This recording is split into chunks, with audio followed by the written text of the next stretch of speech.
Good morning, everyone. Really, I must recognize it's an extremely busy time of the year for all of us. And so the fact that you have actually showed up to participate in this important discussion is commendable. And I know we won't take up more than the time that we have allocated or communicated for this session. But I want to say thank you. Thank you very much. It is, as I said, a very important conversation. You will see when we go through the presentation why it is so important. So let's go. I'm Ferial Domingo. I'm the Acting Executive Director at Inyatelo. I normally forget to introduce myself. But yeah, and I'm also the chairperson of the NPO working group. And I'm really, really privileged to be in your company. So thank you for showing up again, as I said. On the next slide, just want to share with you the program. It's supposed to go through until 11:30. I will understand if anybody has to leave, but it would be important, of course, we would appreciate that you could stay, until it's done. There's so many of us, so many nonprofit organizations who are not close to having any of this kind of knowledge that we want to share with you today. It's not the first time that we're convening, and we intend to, of course, make this a bit more frequent as it is so important for all of us.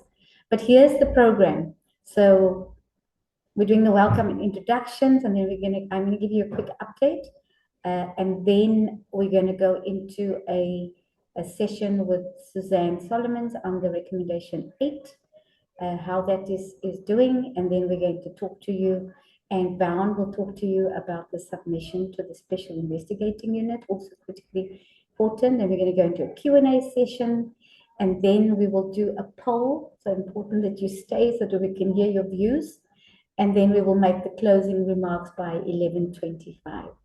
So thank you very much. On the next slide. So when you registered, you very politely responded to a couple of questions. And so I just want to show you what the results were. The questions. First question, are you aware of any recent or upcoming legislative or regulatory changes that impact the South African sector? As you can see, most of the respondents said no. We did have about 85 people who registered. So I mean, I can say confidently that this is the result from the 85 respondents. So most said no, and of course 22 said, I am not, no, I'm not aware. Some said, I am aware. Most respondents selected, so that's why it's in the green. So what this means then is there's many more of us who don't know about the General Law Amendment Bill, and we refer to it as the GLAA. So there's definitely a major information gap in the sector about the developments that is tied to FATF, the Financial Action Task Force reforms. The grey list exit, what does that mean? Because we know now we've exited the grey list. It's yeah, I won't say much more than that yet. And then, of course, the NPO regulatory adjustments that has to happen too, right? And we will be seeing that. So then there's also been, so the next question here is, has your organization experienced any challenges or obstacles related to new or evolving compliance requirements and regulations? So 24 people said yes. 32 said no. Okay. Has your organization experienced any challenges? So definitely looks like 30 people are good. And then 25 said, I'm not aware of any challenges. So now the 24 that said they have experienced challenges, we would like to ask you, if some of you are here, if you can use the chat, maybe you can just tell us what are some of these challenges that you have been experiencing. It would be really good. If anybody wants to speak, we can turn on unmute you, on camera if you like. and just, tell us. Otherwise, if if those of you who are able to share the kind of challenges that you're aware of, maybe not your organization, maybe you're aware of other organizations in your network, in your sector, it would be really good if you could put that in the chat.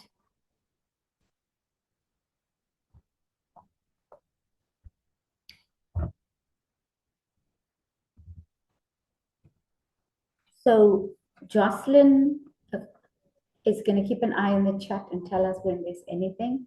See, there's a couple of comments there. Morning, hi, Fear. Sounds like some people are struggling with their sound. I'm not Can sure if they that has not been. hear? Can they not hear us?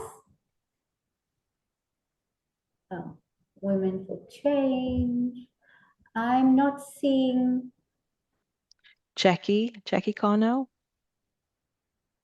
Jackie says. I don't know, Bayanda, is there anything that we should be doing differently as participants in terms of sound? Hi, Fira. The sound sounds great from my side. Is everyone having this issue, or is it only one person? Okay. Is it complete silence, or just double check your sound device? Just right click on the arrow next to the mic, and then change your speaker selection. Okay, quite a few comments. Thanks, Jenny. Thanks, Also, Fear. who says this sound is perfect. So yeah, if you can please just check your device. We definitely don't want to lose you. So maybe just check your device to see if you. I know yesterday somebody on another webinar said go to your sound. Sometimes you press the X, which means you've turned your sound off completely for something or other. And so maybe just go and check if you're if in that on that side of things you haven't ticked the Xbox, the Xbox. Okay, so I don't see any comment. Oh, there we go. Jenny says banks have changed forms, but staff are not always aware of that. So we have been given the wrong forms or the wrong info about how to complete that. And that definitely doesn't help us, right, Jenny? Because then, banks are very quick to say you're not complying and you have a quick turnaround time in which to respond. So it could put us a bit on the back foot. If the banks don't know what they're doing, how on earth are we supposed to know what they want from us?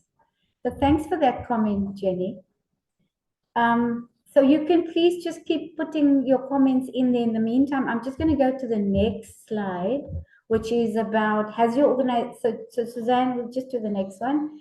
How familiar are you with the ways in which misinterpretation or misapplication of factor recommendations may affect civic space in South Africa?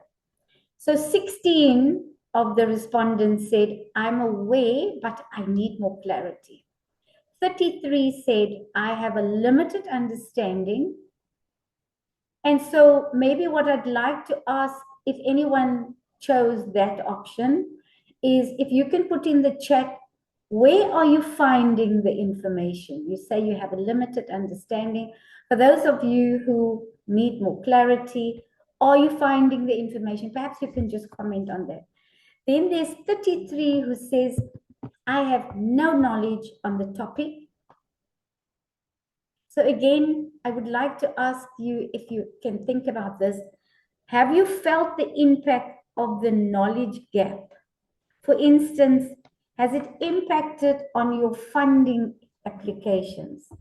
I know quite a few of us perhaps get funding from the Department of Sports, Arts and Culture, the Department of Social Development, lotteries, and maybe other donors. So if you're willing to share with us, please, what are the what kind of impact have you felt due to this knowledge gap that we're sitting with?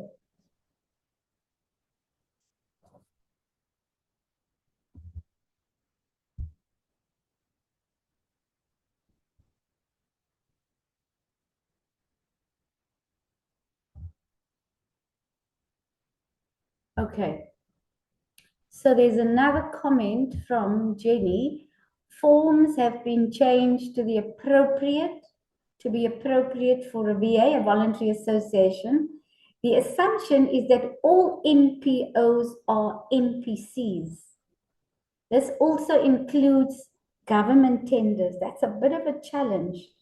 So we're not all VAs, we're not all voluntary associations, but seems that they're treating the due diligence with an assumption that we're all NPOs, that all NPOs are in fact NPCs, as Jenny states there. Have you found that? I mean, is that a challenge for any of you? Thanks, Jenny.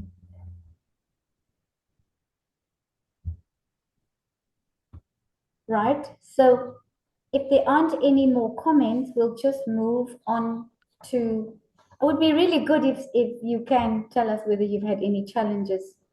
Furiel? Yes. Maybe there is a few that I think maybe participants aren't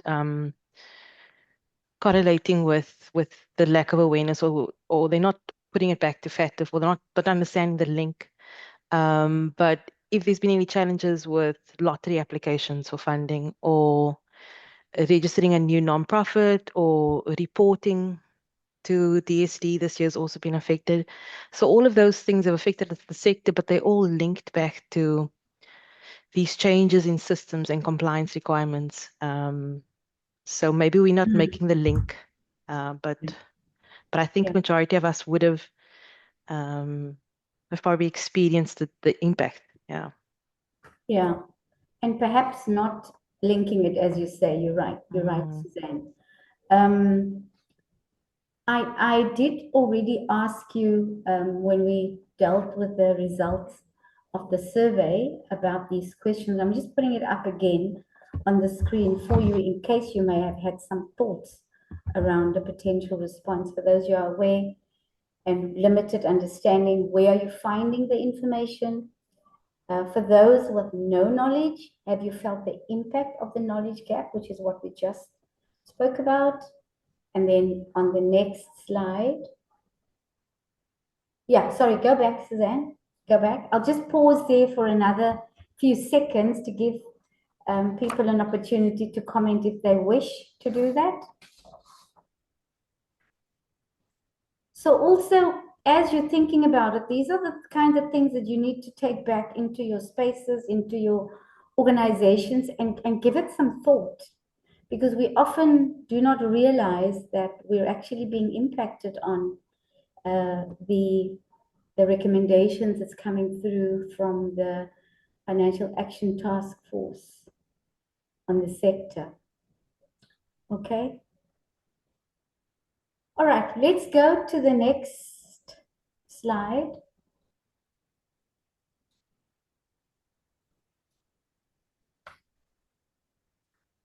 So now just to talk to you a little bit about the NPO working group and the work that we have focused on in the last, or this year. We're not going to go back. We're just going to focus on the 20th year, this year, 2025, starting in January.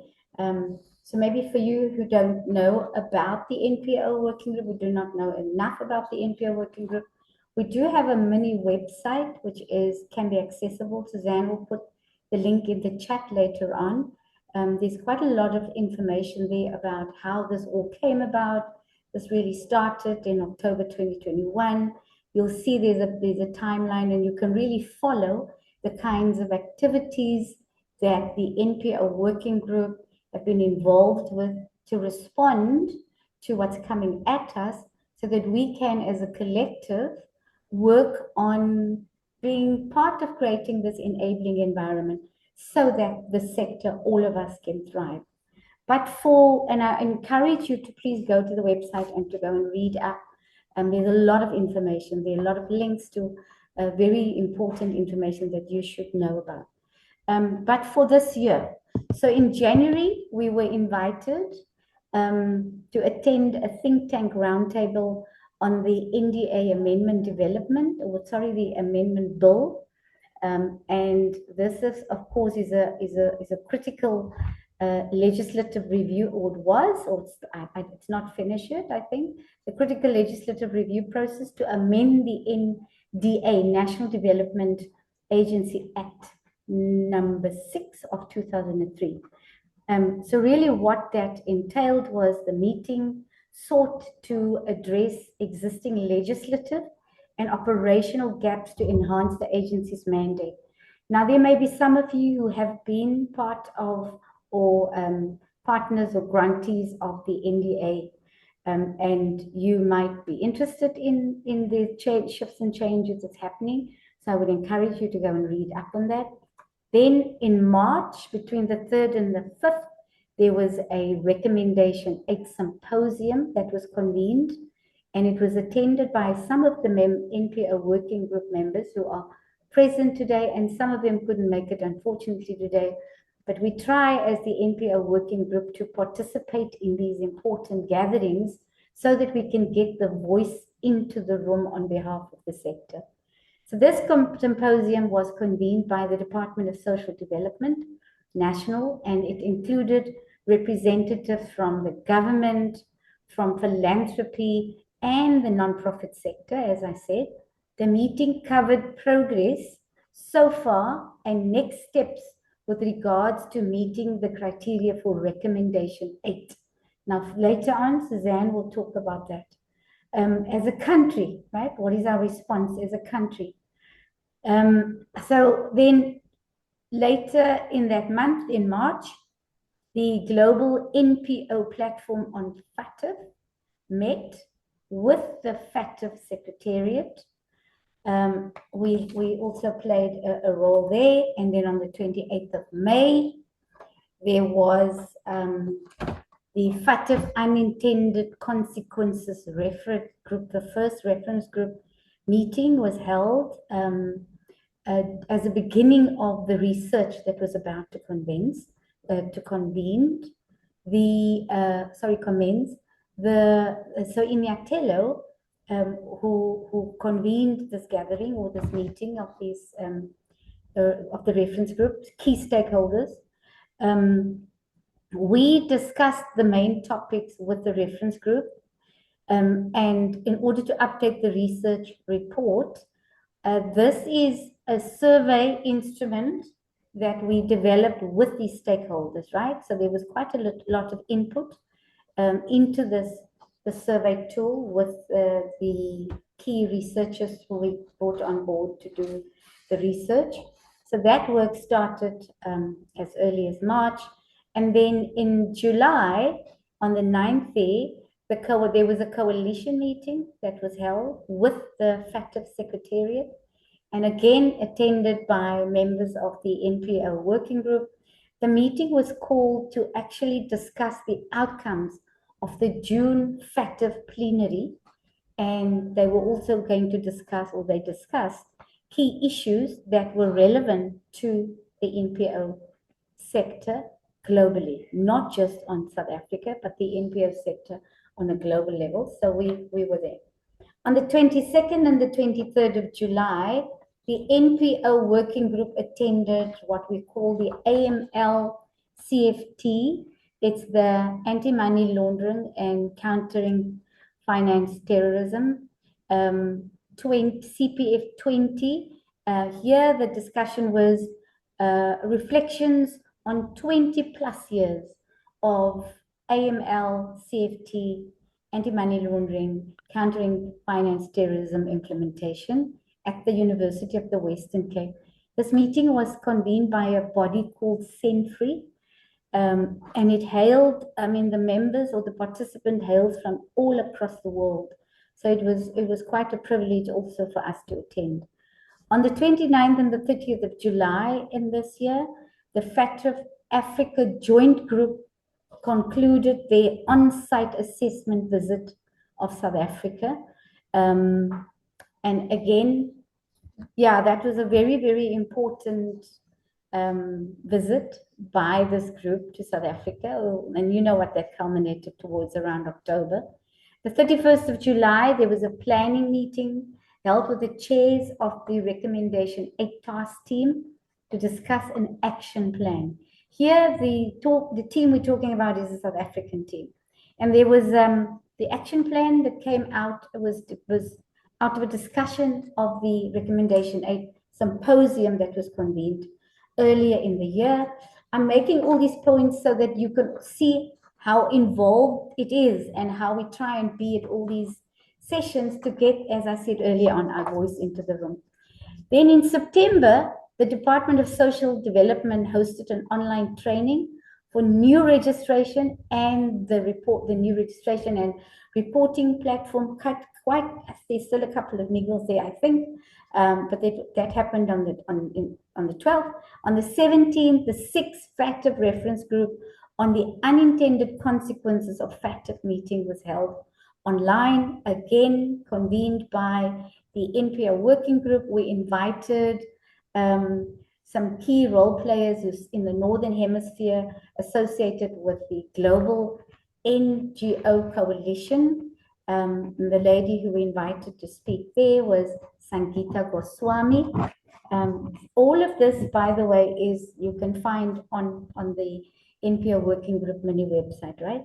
And then on the 25th of September, I'm going to have to say this properly, Esamalach hosts the East and South Africa group, which hosted a meeting to discuss the draft horizontal review of the R8 report, Recommendation 8 report.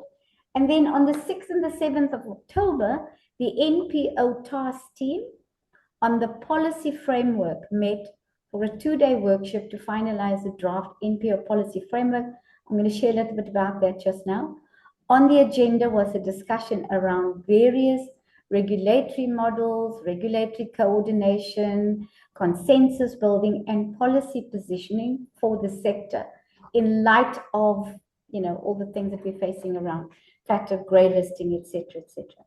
Then on the 21st of October, the NPO working group was invited, and we attended a ODI, it's the ODI global closed door meeting on NPO financial access. That was in October. And then again in October, the 24th, we were removed from the grey list. Yoo-hoo, hip, hip.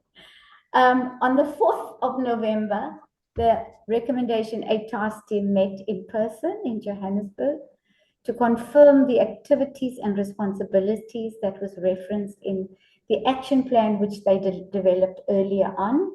I think that was also in October, at the end of in September, they met, right? And then on the 6th of November, as recent as that, the NPO working group submitted comments on the draft National Corruption and Risk Management Prevention Framework. The acronym is long, NCRMPF, to the Special Investigating Unit, the SIU. On the 7th of November, we received a response from the SIU asking us to submit comments on the list of early warning signs in the NPO sector that they had compiled, the list of all early warning signs, and we'll speak to a little bit later. And then on the 26th of November, the various NPO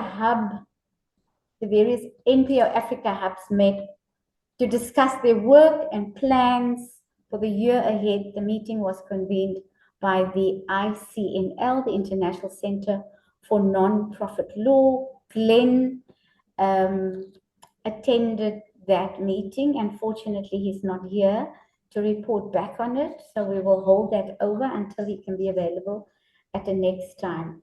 And then on the 4th and the 5th of December, the National Task Team met again to make more inputs onto the NPO policy framework, which again, as I said, I will share with you.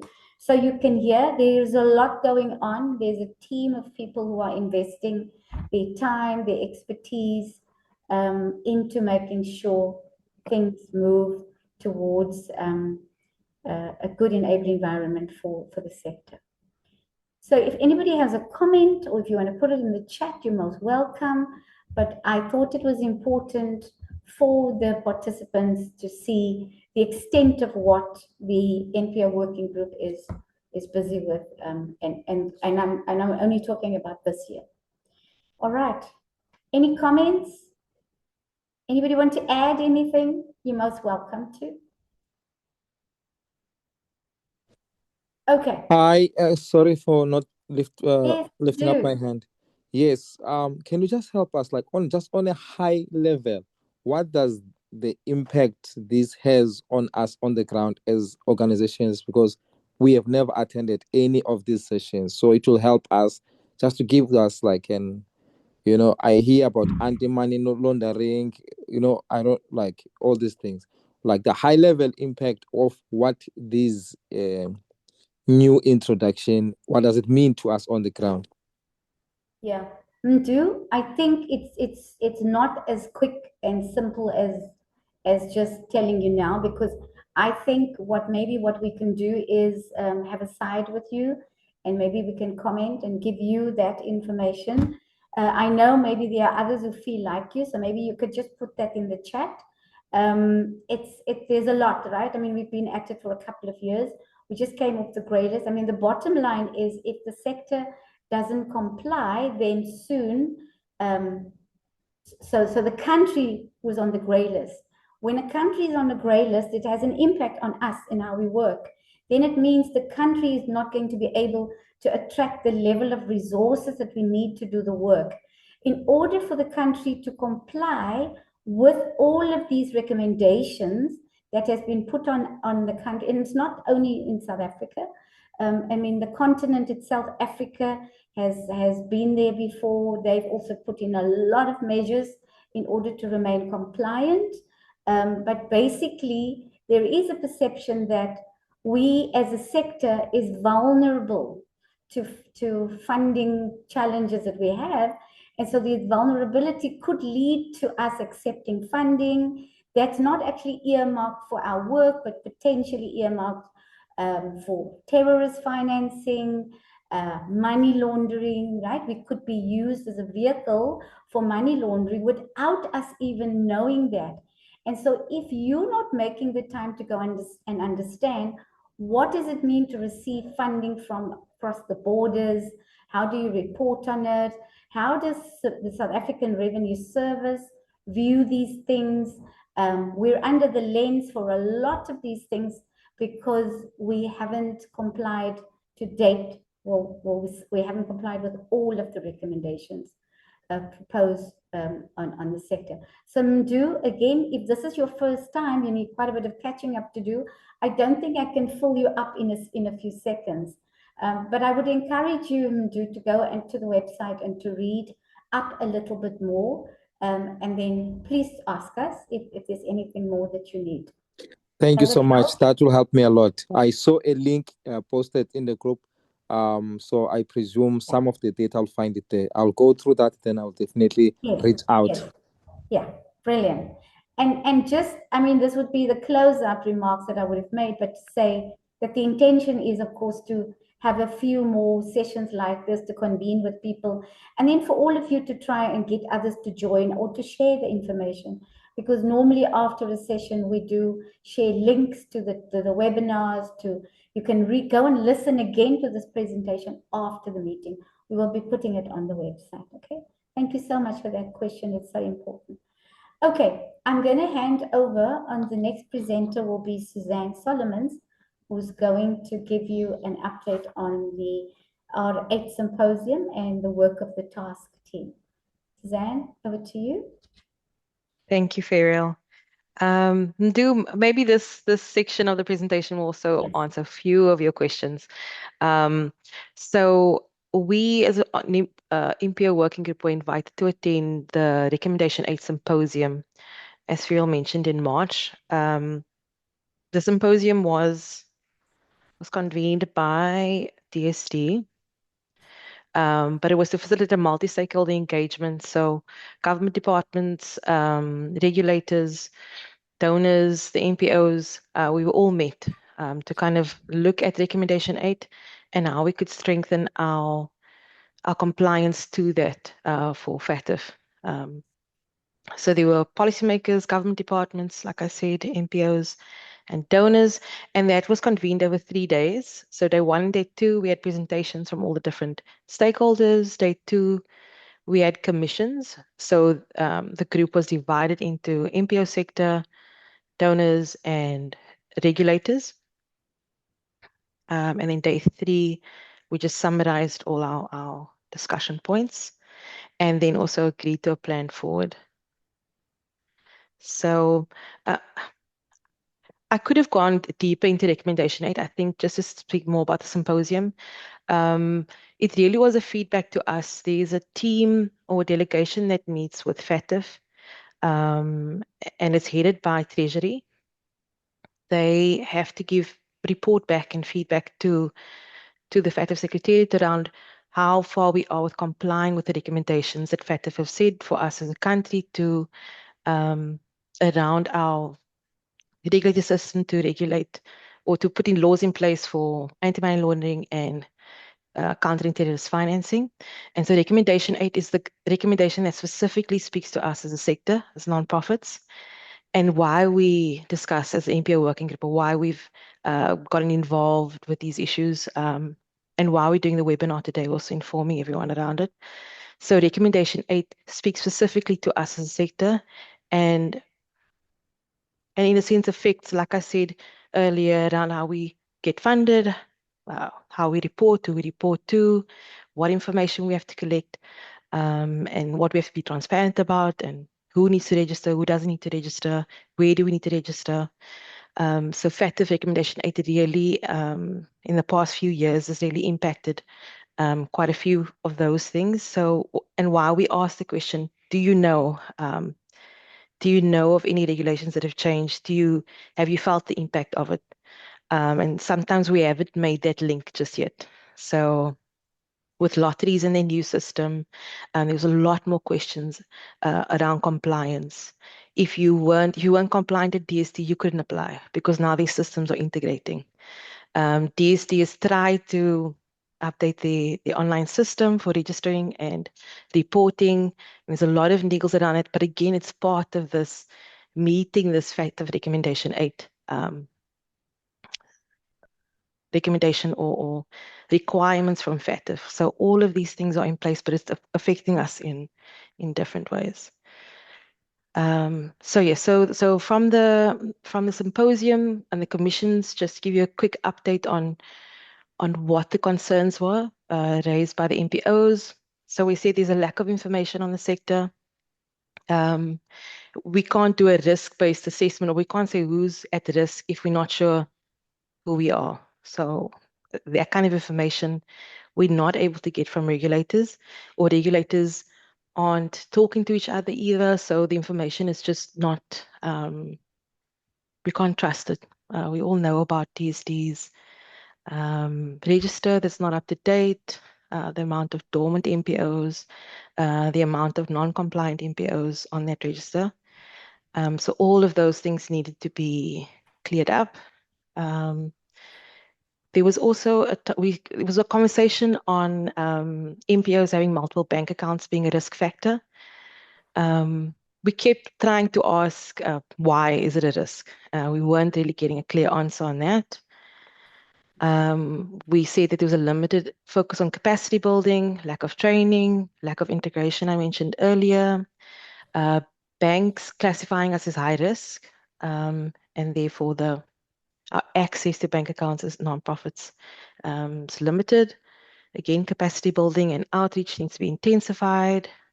We weren't sure how this registration and deregistration process was going to be managed. And then we also said, how do we encourage volunteers to serve on boards? So a few nonprofits mentioned that they were struggling with all the requirements board members had to provide, or information they had to provide. Board members were kind of stepping down from their responsibilities and not wanting to serve anymore. And we had a discussion on what could we offer as incentives. And one of that was a tax break potentially. So the proposals that came from our commission, having a media campaign and measuring the targets, simple toolkits, a plan for capacity building and awareness raising, collaborating, so having a unified approach, self-assessment to understand our level of risk, research that we understand who we are as a sector. Yeah, so that's some of our proposals from that commission.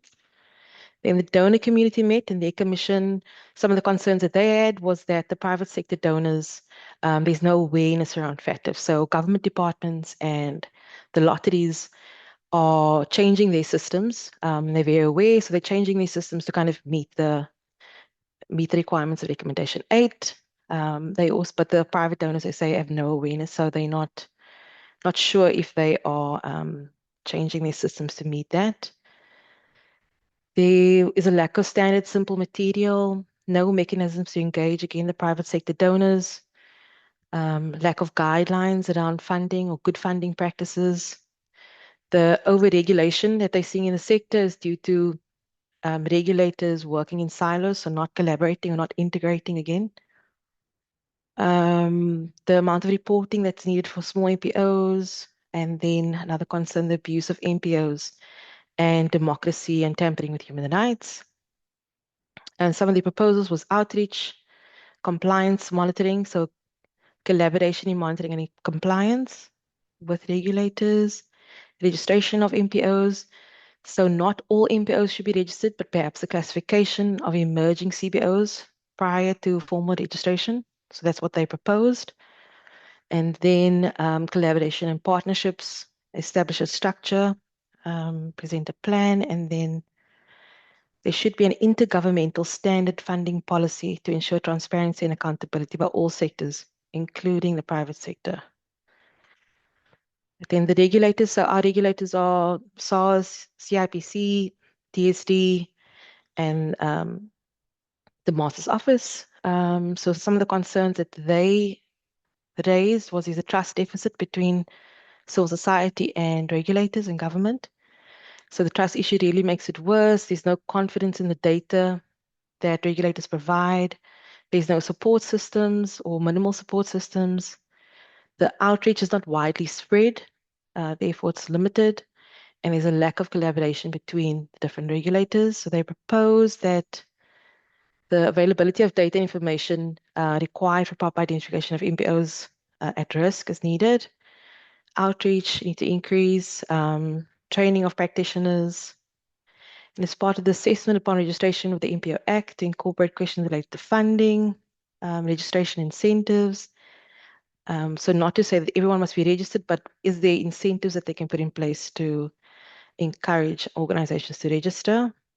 And then organizations need to ensure their own systems are secure enough to store and transmit beneficial owner private information. All right, so that's some feedback from the commissions. So the priority areas that were identified was the massification of outreach, sharing common understanding on proportionate and risk-based monitoring.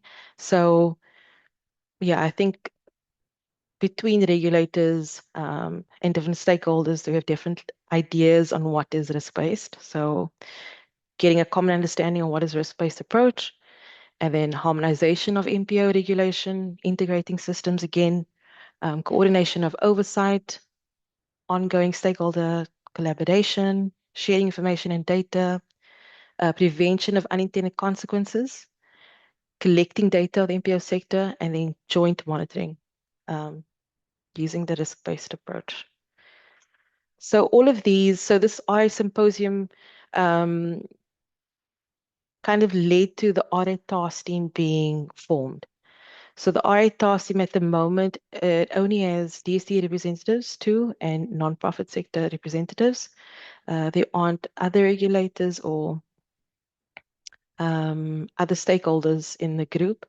But yeah, we formed the group to look at the outcomes of the symposium and to draft a plan, and as a team kind of work towards achieving those outcomes. So the draft action plan was developed in July, I mentioned, or Farrell mentioned. So it incorporated all the outcomes, proposals, and the concerns from the symposium. We tried to kind of put it into one plan. It was finalized in November.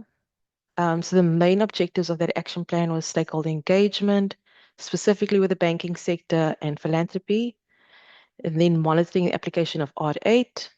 And so is there anything we need to worry about? That is in effect closing civic space, so looking at the drafting of a best practice paper for South Africa, and if there's any more gaps within the regulatory framework that still need to be addressed. So we still haven't met all the criteria within Recommendation 8. And so there's conversation about new amendments to different acts to meet those requirements. So the task team leader is going to look at, is there gaps? Do new laws really address that, or is there something else that we can do to address that gaps? Strengthen outreach, so work together and collaboratively as a sector, one, and then as a sector with regulators. And is there joint institutional capacity building efforts that we can also work on? So 2 committees were already established. It was a stakeholder engagement committee and then the capacity building committee. Yeah. So any questions? I'm not sure if it clarifies things for you a bit more. Oh, I thank doubt you it so though. much. No, thank you so much. It brought some light of Okay. what is really happening and so forth and so forth. Then I'll piggyback. I'll come right. Don't worry. Thank you so much. Okay. All good, Mdo. Are there any other questions?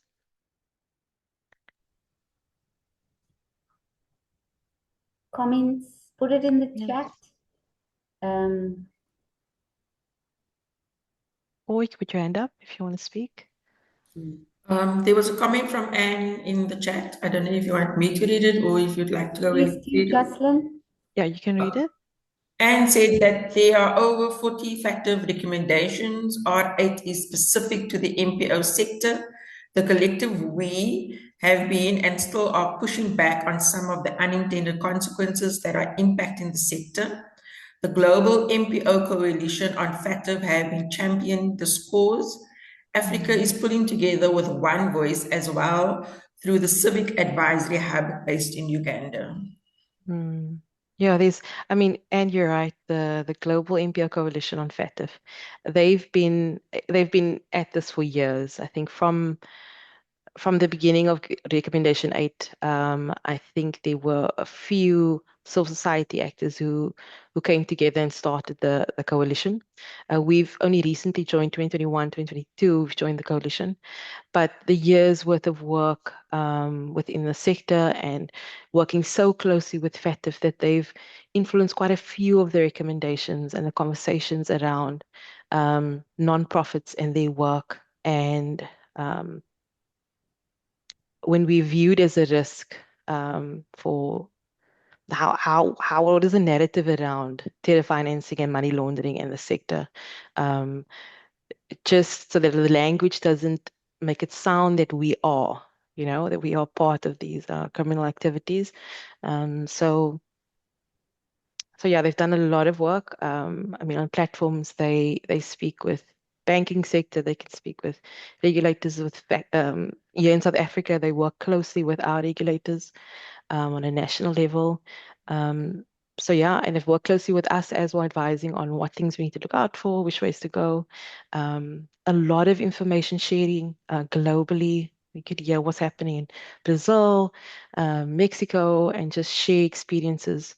And not recently, but a few years, we also joined the Civic Advisory Hub, but also the SADC Hub. We're hoping Glenn would be able to kind of report back on that, but also just hearing stories of other countries on the continent.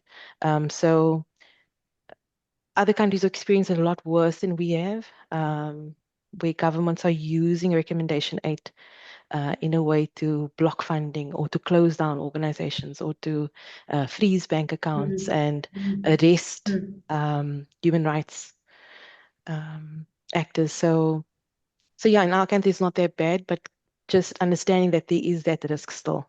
So if we're not aware, if we're not aware of the recommendations, we're not aware of how governments can use them against us, then yeah. So anyway, that's my Thank you, Suzanne. pleasure. Appreciate that very much. And I think the key point is to see that we're not alone We're working in collaboration with a whole group of stakeholders. We're almost the newest kid on the block in this space on the continent. So that tells you we kind of got out of the starting block pretty late. And so we have this huge catch up to do. And I think for those of us who are on these platforms, sometimes your head is just spinning with the kind of stuff that you see is coming at us, and you hear others have moved a bit forward. So that gives us, the positivity that we're going to get there. We just need to get this going, and we need to get on road.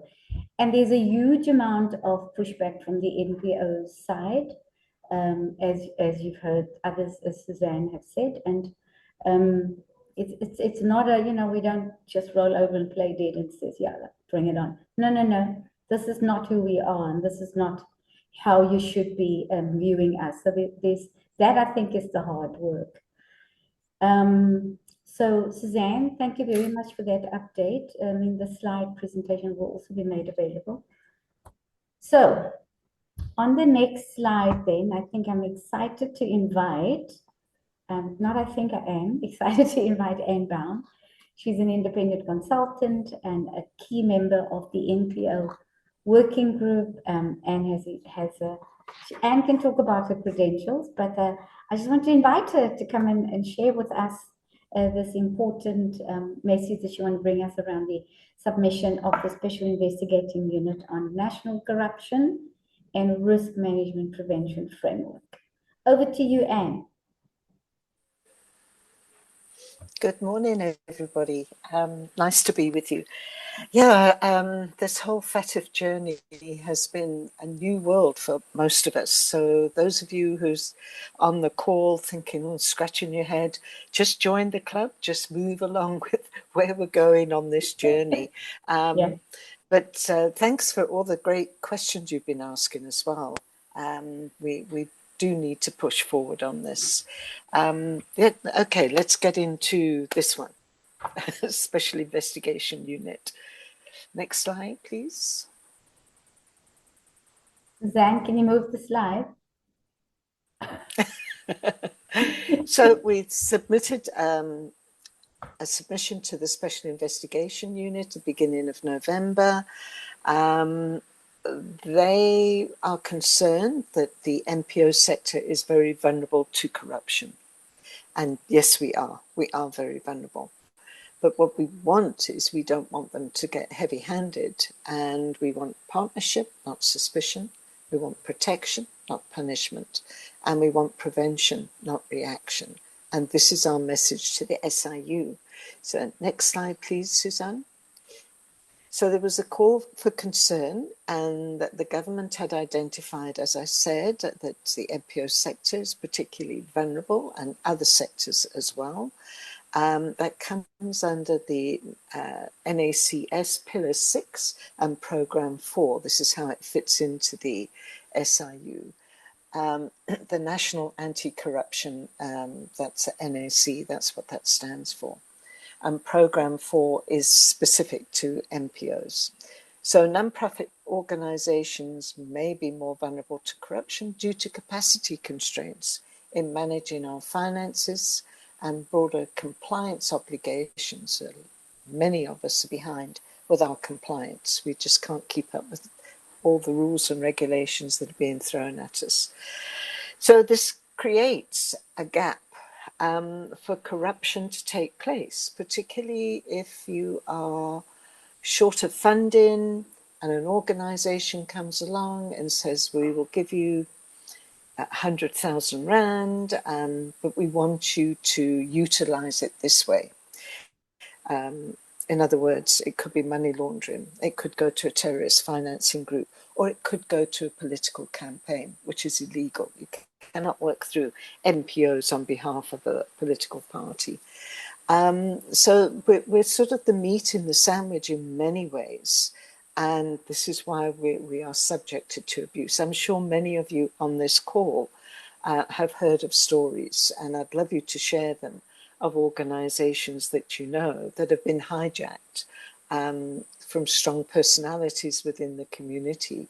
And I'm thinking in particular of politically exposed persons PEPs as they're known, and that has been a problem for many, many years in South Africa when NPOs have been set up as fronting for politicians, and not just the politicians, but their families. So under FATF and also under the FIC, politically exposed persons and their families and their associates have to be close. So there's should be no place to hide for that. So there's been an increase, as we know, of terrorist organizations using NPOs in South Africa. And those of you who haven't seen the risk-based analysis, you can also find that on the NPO Working Group website. It's a difficult read, and it was quite an upsetting piece of research. None of us expected us to be classified as moderate risk. Now, there's only 3 levels. There's high, moderate, and low. Most countries, NPOs, have low risk. So having a moderate risk of funding of terrorist activities or terrorist organizations is a big wake-up call for us in South Africa. So this is all part of the call to the NPO sector and our call for concern. Next slide, please. So the illicit financial flows are related to bribery or money laundering to politically exposed persons, as I've just shared, and their relatives and close associations. This was something that I hadn't absorbed until quite recently, when it was explained to me by a forensic lawyer at Northwest University, that the families are also part of the PEPs identified and relatives. So if you get the cousin of a cousin of a cousin from one of the political parties sitting on your board, I would advise you to make sure that they don't use heavy influence over how you distribute your funding and to whom you distribute that funding. So although the risk is not widespread, it presents a reputational risk to us in the sector. It will make funders look twice, and also it makes our communities more vulnerable to delivery of good services. And that is one of the problems as well. I'm sure there's been contracts, government contracts, funding given to an NPO to build some housing in a community, and it's never delivered. The money's gone. We all know about the National Lottery and the fraud and corruption that was going on there. And there are many stories that we've heard over the years of people trying to report that this was going on, and it just went nowhere. So what we've also asked from this Special Investigation Unit is to have a very protected whistleblower ability. So we'll keep you posted on how that goes. Last slide, please. So, yeah, these are just all the suspicious transactions. Cybercrime is also cryptocurrency. You know that you're being, as an NPO, you're being pulled into buying cryptocurrency or donating cryptocurrency, and you think that's safe, but meanwhile that money is being used for corruption in another way. Tender fraud, organized crime, particularly in the environmental sector. There's quite a lot of that going on. There's tax-related crimes, as Ferrell mentioned earlier. And the worst part, of course, is the human and drug trafficking, people trafficking. People have become commodities. And I heard from the lady that runs the special investigation in Central Africa on human trafficking, that terrorist groups are selling people off to raise money for them to buy armaments. This is all scary, and it could be happening here. So we need to keep ears and eyes open. Last slide, please. So the talking points that we will continue, if we get an opportunity to make a presentation in Parliament, this is what we will be saying to them. We want to be seen as a strategic partner in preventing corruption. NPOs have a community presence. We're ears and eyes on the ground. We hear things, we see things. We can nip these things in the bud if we know who to speak to. Although there's a small subset of misuse and risk, it is real, and we are targeted. So we call for proportional risk-based oversight, not blanket suspicion. Not all of us are going to be part of this.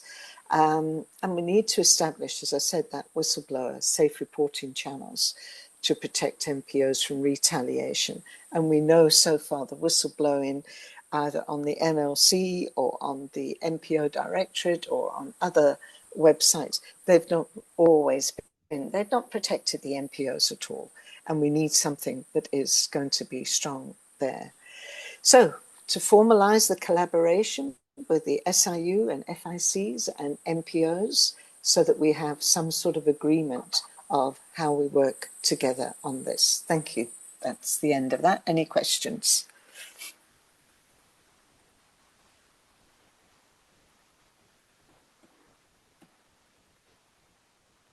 Last slide, Suzanne.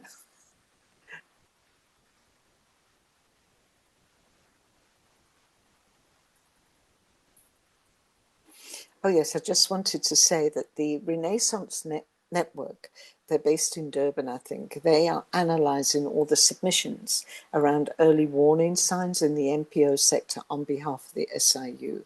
And we contributed to that. And I think the last thing I'd like to share with you is we've got to become more proactive. We have to speak out on what we know and what we feel needs to stop, particularly early warning signs in your organisation that could be happening. Thank you. Last slide. This is the last slide. Thank you, Anne. Any comments in the chat, Jocelyn?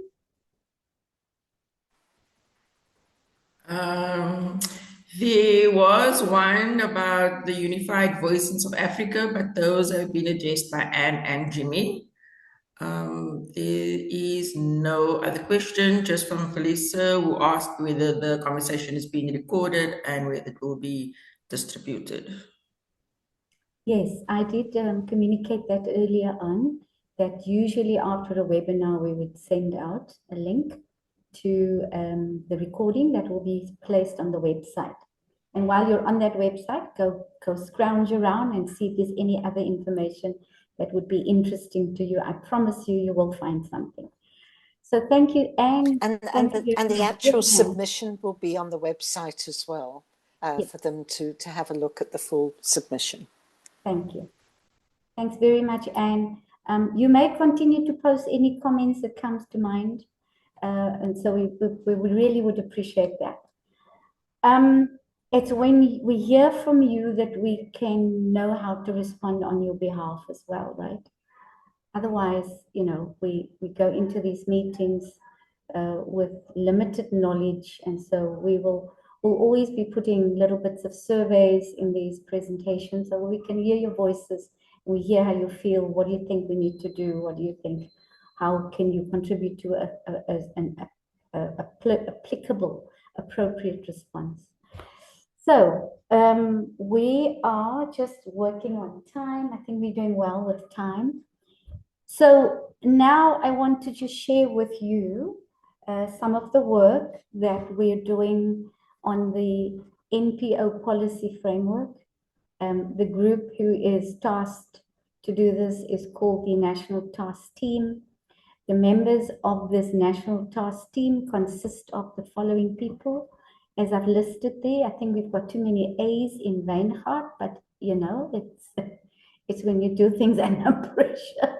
So Ricardo Weinhardt is a member, Jimmy Kochana. Jimmy is with us. I'm so happy to see Jimmy's online. I will be calling on Jimmy during this session. Nicole Copley, you're familiar with Nicole. Anne, whom you've just heard. Then Dr. Paul Kariuki, Oishoko Detlaki from Kagiso Trust, myself, and then it's actually Professor Lisa Vetten. Am I right, Anne? So yes, so those are the members of the National Task Team working on the policy framework. We are working alongside representatives of the DSD, Department of Social Development National, Litle Mavuso, Luyanda, let me just move this transcript so that I can, Luyanda Ngonyama and Mfo Metritama. So these are the people that who have been involved in this work for a little while now. It's been more than a year. Yeah, sleepless nights, long hours, lots and lots of meetings. So it's a significant piece of work. And how did this all come about? Obviously, it is as a result of South Africa being placed on the grey list. But the policy, as some of you who have the history, is not the first time that we attempt to review the policy. I think we did this a couple of years ago as a sector, and then it came to a halt. And so now, because of the fact that we're on the grey list, there has to be an effort made to make sure that the policy is fully aligned with the recommendations. So we've worked on it, as I said, for a while. The draft is ready. But before I tell you about the draft, maybe just a little bit about the why part. So there's been this increasing pressure on for a regulatory environment to satisfy the FATF recommendations, right, as I said earlier on. And then for the nonprofit sector to be recognized, to recognize that the need for a comprehensive review of the policy in the form of an NPO Act and regulations has to happen. And we do not have a lot of time. We don't have years to do this. It has to happen within a framework. FATF is going to be doing another review soon. So this work needs to happen by 2026. So you can expect a lot of we will try as many as we can possibly do to share with you, to tell you where things are at. But at the moment, it is a very, very good draft in place that we've all put the energy and effort into. It is now ready to go. Soon it will be ready. In the new year, it will be ready to go to the Minister of the Department of Social Development, after which it will then go into the phase of public participation. And we will, at the time when it goes, we will communicate with everyone to say it's gone out for public participation. The sector and other interested stakeholders, parties, if you could then please spend your time going through it and to see if there's anything that you want to add to it, comment, etc., right? We will have 30 days in which to do that upon it going out for public participation. The draft at this stage is really just a set of recommendations which you can comment on. We as a team, and Anne and Jimmy, who are part of that team, can comment.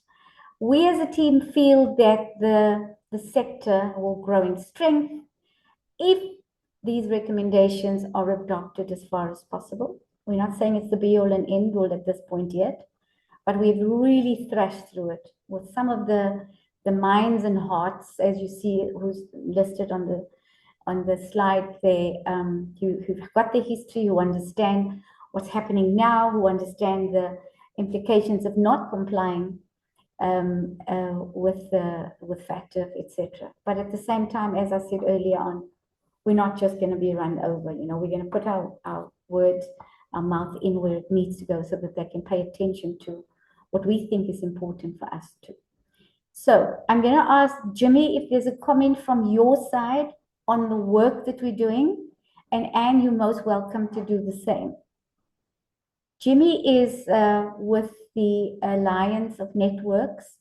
We have a good relationship with his alliance with Annette. And I feel maybe, Jimmy, you want to say something? Yes, thank you very much, Farrell. And I must say that it's indeed very nice that we are interacting with colleagues within the sector I see a face that I've not seen it for quite a while. One of my strongest comrades Not mine, that I've rubbed so much shoulders with, Pelisa Nkomo.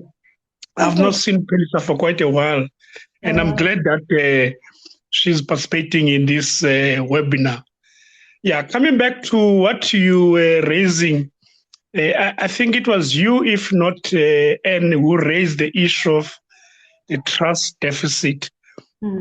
So we were very much happy that government, through the DSD social development, has managed to assemble this team, which was well received and well, nominated by constituencies within the NPO sector. So indeed, we are happy because I think it's part of a strong strategy of ensuring that we look into the matter of building stronger relationship with government in addressing the issue of trust.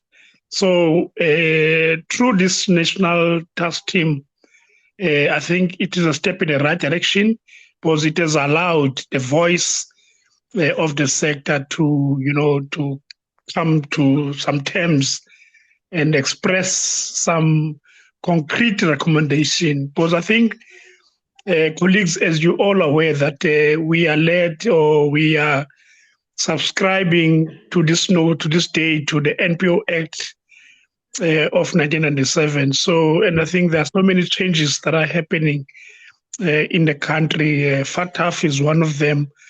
Others, they relates to issue of self-regulation.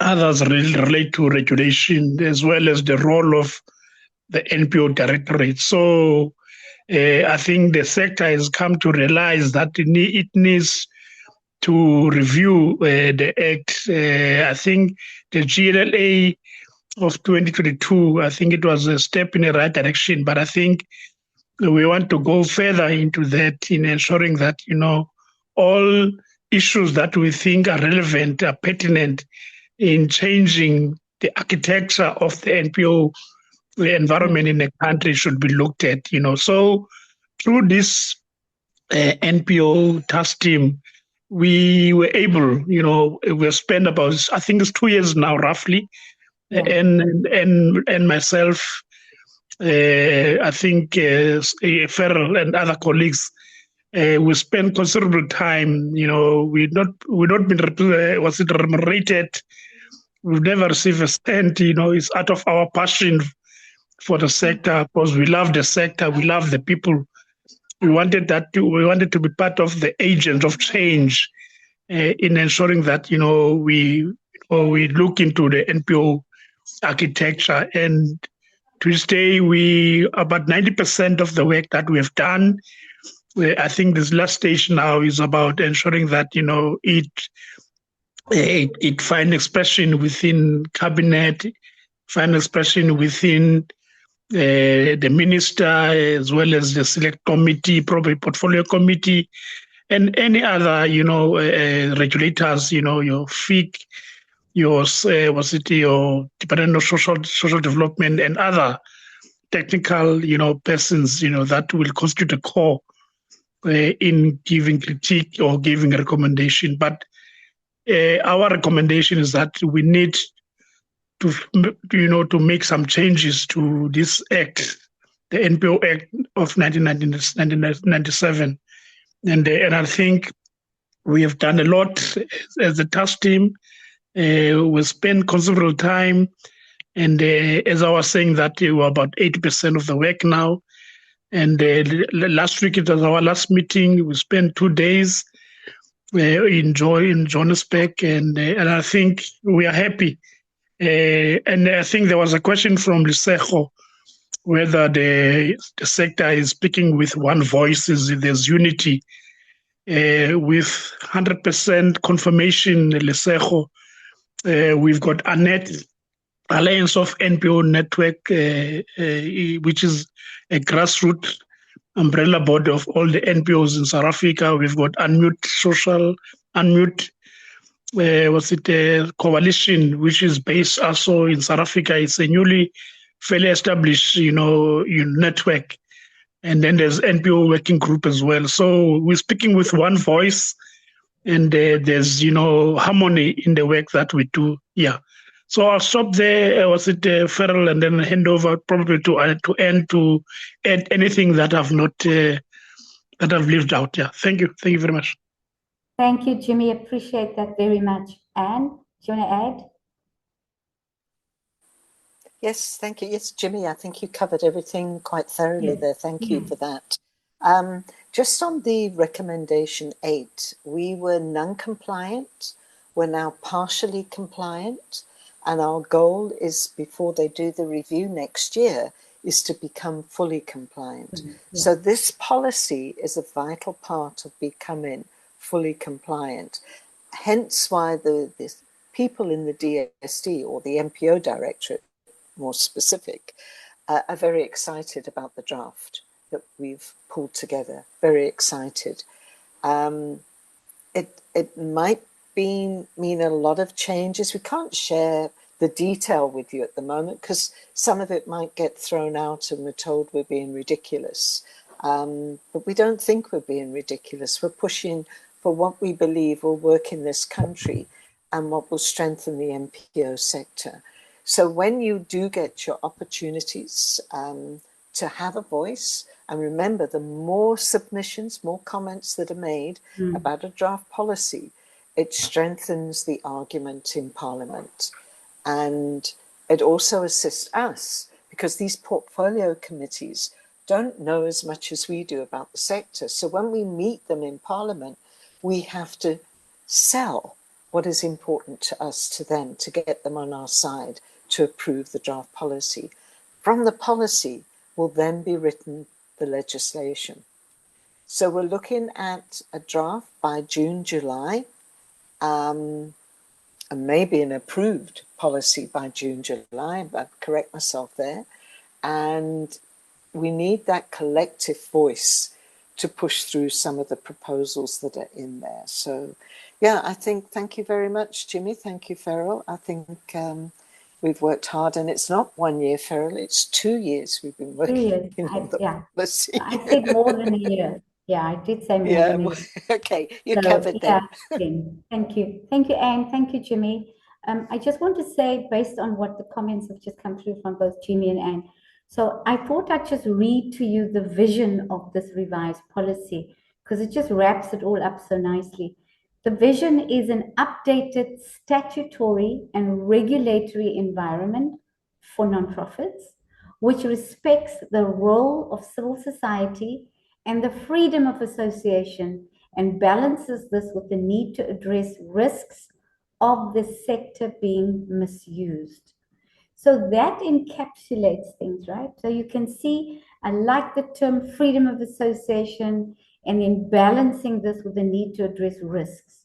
So it is to take a more risk-based approach. Anyway, you can't brush everyone with the same brush.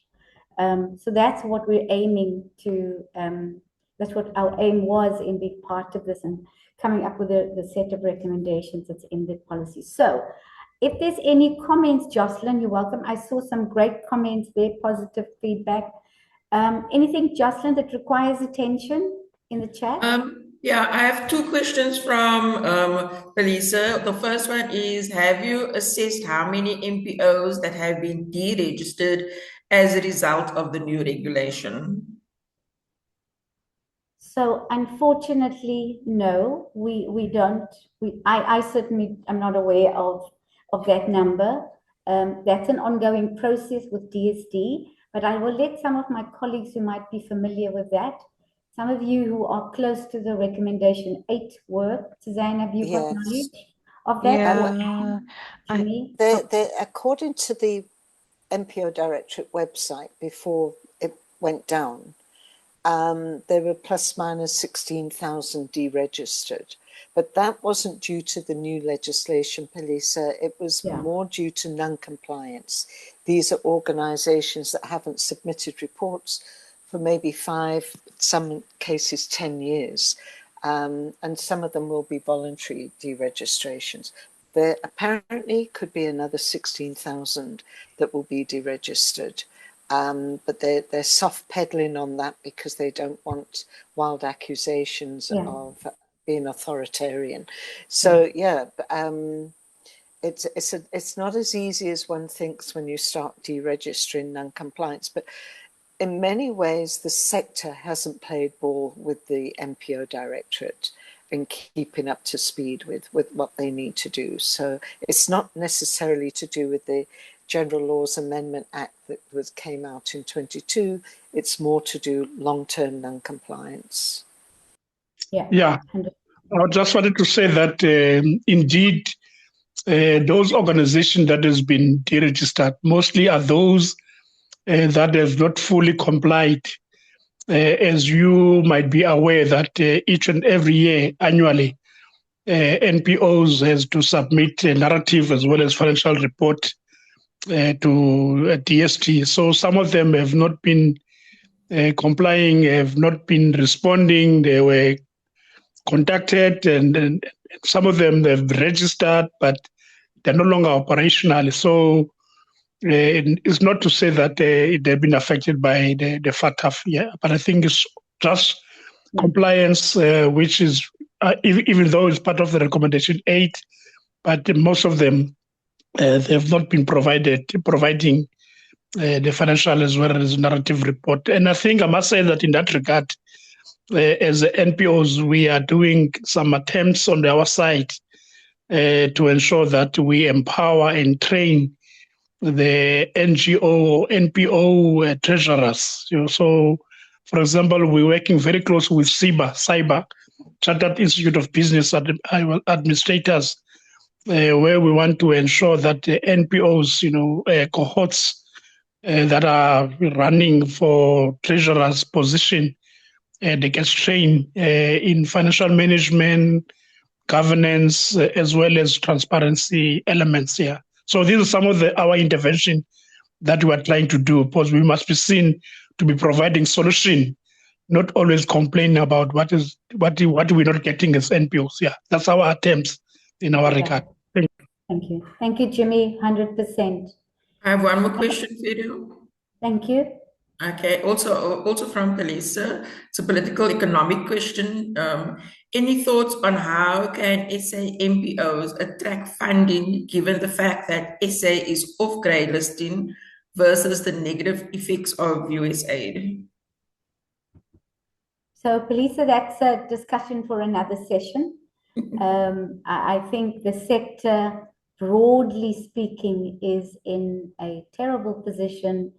I mean, I heard an NPO lawyer last when we were meeting together at a meeting in Joburg said that according to her, now everybody has their own experience, right? But it looks like we all have the same experience when it comes to attracting the level of funding that we need to keep our mission going. And so the how part is a long answer. And I think we can, Lisa, you're welcome to get in touch with us at Inyatelo, and so we can maybe set up some time to talk to you about that. But the challenge is huge. It continues. We're not out of the woods yet. And it's not because we were on the grey listing entirely, right?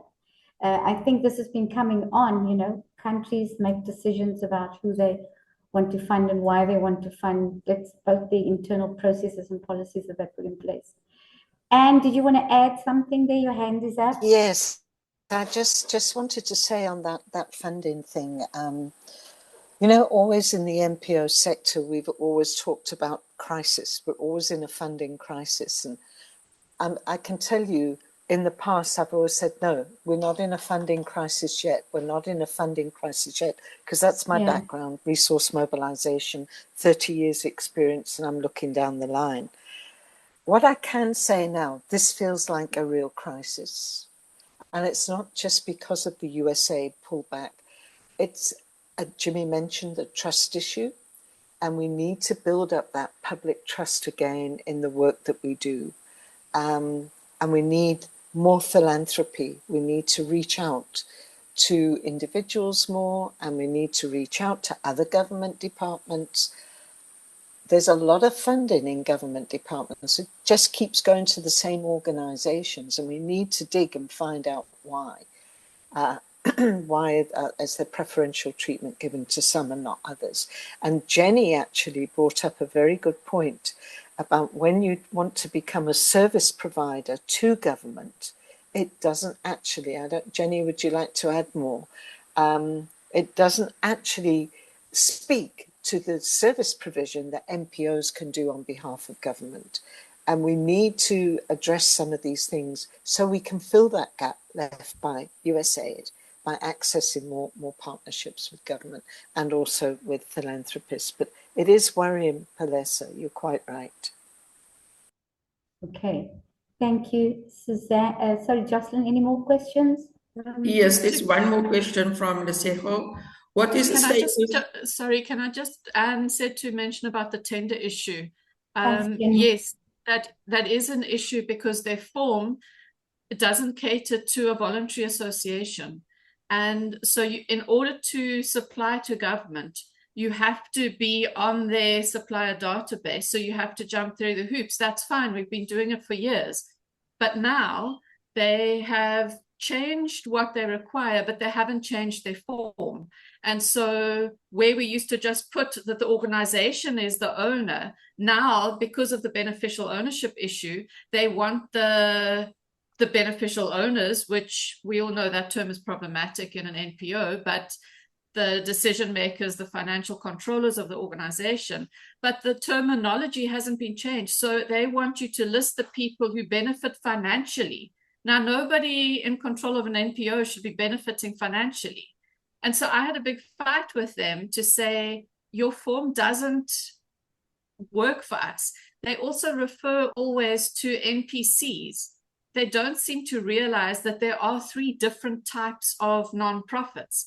And it's an ongoing thing, which we all need to be speaking up and not feeling pressured, because you can't get paid and you can't be on the database if you're not approved. So you're under pressure to fill in their form in order to do that.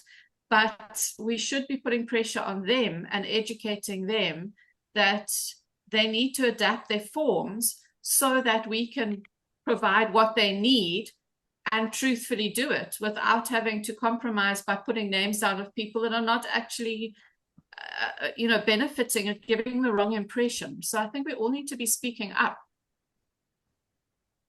Right. Thank you, Jenny. Appreciate your comment on that. So, Suzanne, shall I hand over to you for the next slide? Peter, sorry, I just had the one more question before. Sorry. So the question was, what is the status on SARS updates on Section 18 compliance requirements, and do they form part of the STARS team work? So the SARS is not on the NPO policy framework team, all right? They are part of the big committee who's sitting with FATF to get and keep South Africa off the grey list, by the way. So there's a whole lot of stakeholders there, but they're not involved in the policy framework. We are not specifically talking about 18A in the policy framework, right? But again, Anne, do you want to add? Yes, you're quite right on that. We do have a couple of members on the NPO working group that work very closely with the tax exempt unit. And we've spoken to the tax exempt unit about the policy and the recommendations. Yeah. They, like others, will be having a scrutiny of the policy very soon, and they'll be adding their input on it. And what we do know is that they are updating their website and information on tax exemption, and it will be a lot more helpful and useful in coming days. So keep a lookout for that new website. Right. Thank you. I hope that answers that question. One more, Jocelyn? I'm loving these questions. There's no more questions. questions. No more. Okay.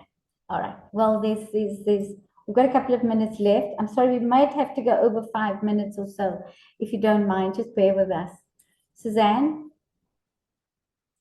All right. So on the screen, what you'll see is a is the Slido. If you are using your camera, if you can use your camera and just click the QR code and kindly fill in this survey for us. What topics would you like us to explore further? So we've put some ideas. You can of course add.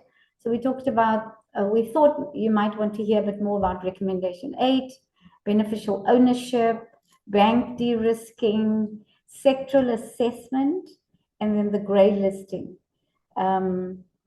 Right. Okay, thank you.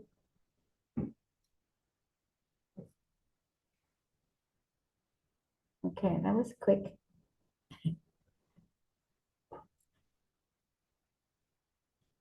Bank de-risking, okay, it's the biggest one. Bank de-risking, right? That's a big topic for everyone then. Okay, beneficial ownership. We have a presentation on beneficial ownership that we will link you to as well as on the website. Maybe you want to just get some information from that presentation and see if it moves your knowledge level up a little bit. And then of course we can always see how we deal with that on the later upcoming webinars. So the biggest one there is beneficial ownership still. Next one is bank de-risking, and then more information about grey listing and the impacts, I guess, and then recommendation 8, what is the progress, and then sectoral assessment. How this is going to be dealt with going forward. Okay, we'll give you another few minutes, minute or two.